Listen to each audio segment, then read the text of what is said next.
If JV gets bounced early tonight, where's the panic meter going to be? That will put us 9 games under 500. Well, even if he gets bounced early at KJ, it doesn't mean that they will lose. Correct. Because they won the Blair Henley game. That's true. So you never know. Sometimes the offense carries the pitching for this team. It would be nice if they did it, a little bit more.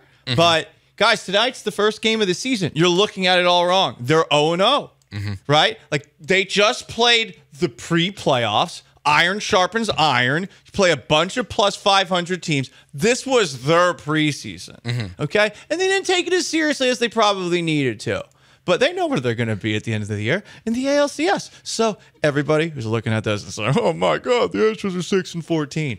You got to find a way in your mind to gaslight yourself into believing that it's all uphill from here.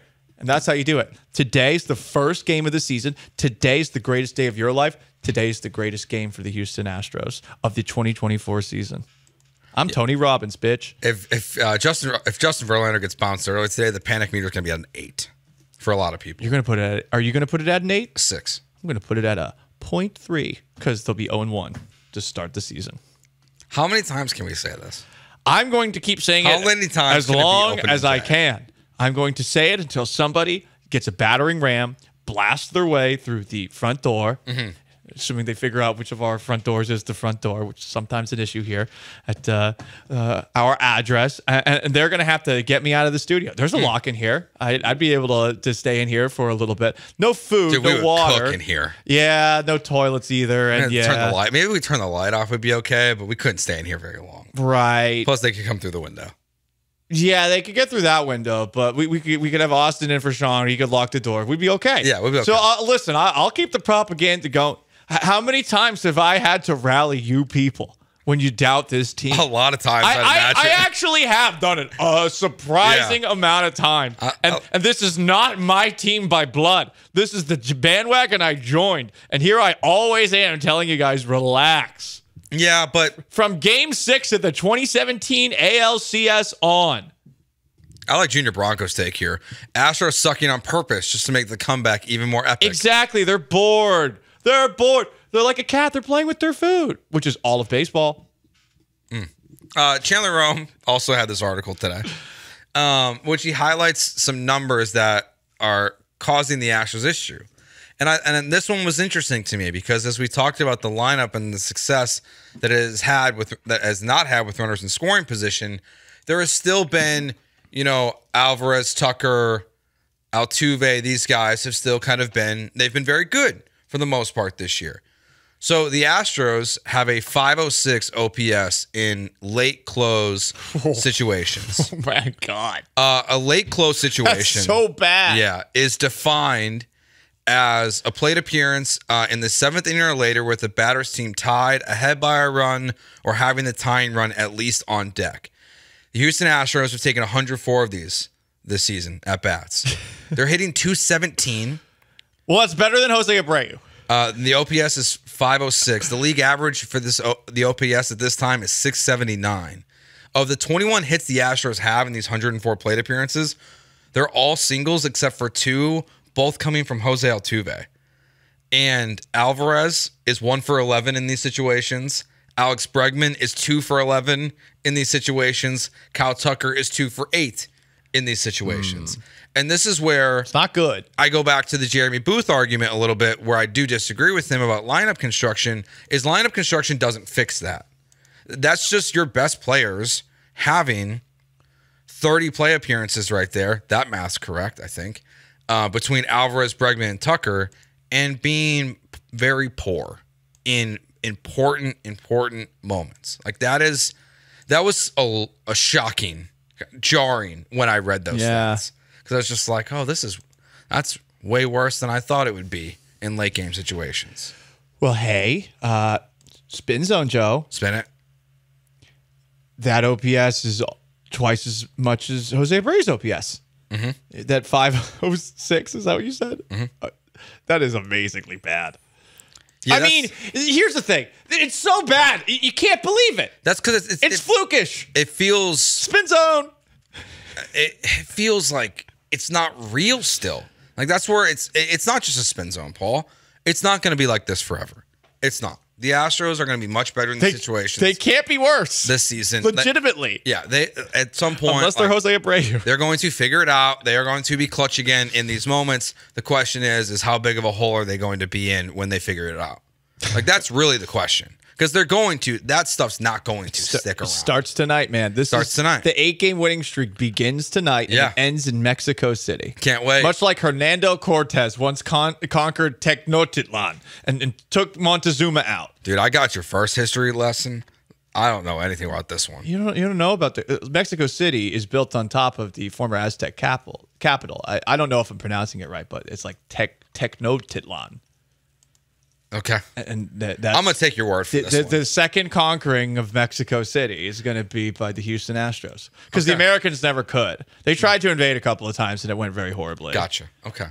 Do you like the history lessons you're getting today? I don't think you do. I don't think you like history. I like the first one just because I know about it. This one, I'm just like, I guess I got to trust you on it. But you're a history buff, so I assume you would tell me the truth. I'm a little too obsessed with that. Dan Carlin's Hardcore History podcasts. Many hours of my life. I've been on road trips. I listened to that one. Have you watched World War II in color yet? Multiple times, in fact. I've watched there's like 3 different documentaries that are literally the same thing. It's World War II in color, you know? Do you have like a go-to... World War II doc? No, not really. Like historical reference that like if there's a documentary that comes out, it's a must-see? Oh, anything by Ken Burns. Okay. I will watch anything by Ken Burns. I'm thinking more like specific topic wise. I'm fascinated by JFK and like what happened. So anytime I bet you're fascinated by me, boy. Anytime there's a JFK documentary, you know what I was doing with my brother with Marilyn Monroe? I don't want to know. I don't want to know what he was doing, Paul. There's a tower that a lot of people compared it to. All right, yesterday, one of the I think nothing to fear but me in a room with an intern. Jim Crane. Maybe the most generous man in Houston. Oh, look at what he's paying Lance McCullers. Look at what he's paying Rafael Montero. Josh Hader. Justin Verlander. Yeah. Paying a lot of money for not a lot of work. Verlander hasn't even pitched yet this year. He'll change that tonight. You know what, Paul? You're right. That's right. And that's why you are the minister of positivity. Oh no, what are we gonna do? The Astros are off to a slow start. Maybe we gotta fire Joe Espada. It looks like the season's over. Silence! I am the Astros minister of positivity. How dare you question the greatness? If you were listening to the show before, you heard what I said. The Houston Astros are 0-0 and the season begins today. All those games against plus 500 teams, iron sharpening iron. But today is the first day of the season, and today is the greatest day of their Astros lives and of your lives vicariously. We're going to go to Washington, and we're going to take down the Nationals. Vengeance! When they put out that 2019 crap and talk about how Juan Soto used to be 21. Vengeance! Did you see what fearless leader Alex Bregman put on his Instagram? A picture of him smirking and flipping a baseball bat, saying, need a long season for a good season. That's a good point, Alex. Leadership! I can't read what I wrote here. Hashtag outwork yourself. That's also what he put. Also, hashtag nemesis. And the Washington Nationals, Joe George, were everyone's nemesis in 2019. Yep. Jose Altuve leads the majors with 31 hits. He's on pace for 251. He leads the majors in batting average and in OPS. Did you know that Justin Verlander is back tonight, Joe? I do know that. He needs one more strikeout to become 11th all-time in strikeouts. By the way, the 3 best pitchers in baseball are on the mound for the Astros this weekend. Justin Verlander's ERA, 0. Ronel Blanco's ERA, sub-1. Christian Javier's ERA, I forget what it is, but it's pretty good. They're on the Hill this weekend in D.C., storming the Capitol. The Nationals will self-immolate like that one guy did outside of the Trump deposition today. Want to hear something else? Yep. Josh Hader, things aren't going so well, not so fast, because he's got a 2.9 FIP, whatever that means, and a 444 BABIP, which suggests that he's just run into some bad luck, Joe George. Just bad luck. Just bad luck. The Astros are fine. The season starts tonight. 1-0. Let's go. And there you go. The text line disagrees with the Minister of Positivity. Well, that's because they're wrong. They think that Panic Man should have been making an appearance instead. No. You know what? They didn't play a game last night. I hate Panic Man. We don't panic here. I like Panic Man, but I hate Panic Man at the same time. Right. Panic Man is what happens. Panic Man is basically Panic Man comes in when I'm being ironic and making fun of the people who are getting mad. But now I can't really make fun of the people who are mad. Yeah, at the Astros. Panic Man's a tough look right now. No, he can't show up. Of all the things from Minister of Positivity that I feel best about, the 0.0 ERA from Justin Verlander. It's really good, dude. Dude, Jose Altuve, he is getting disrespected. So true. I saw this article came out. I don't remember if it was Passon or someone from ESPN, and they were talking about all these hot starts from like Acuna and Mike Trout and all these guys. Mm-hmm.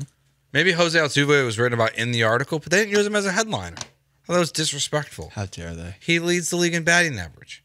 He's on pace for 251 hits. Jose Altuve should be an MVP candidate right now. I think they should give him the MVP trophy now. Already, most valuable player. Just give it to him right now. Who's going to catch him? He's on pace for 251 hits right now. Right now. He's going to be on pace for 270 hits by the end of the year. 27, 270. Coincidence? Think not. What would 270 be? Would he be hitting 400? Probably pretty close to it. Yeah, he'd probably be pretty close to it, I would imagine. Man, I want to see someone hit 400 again. That'll never happen.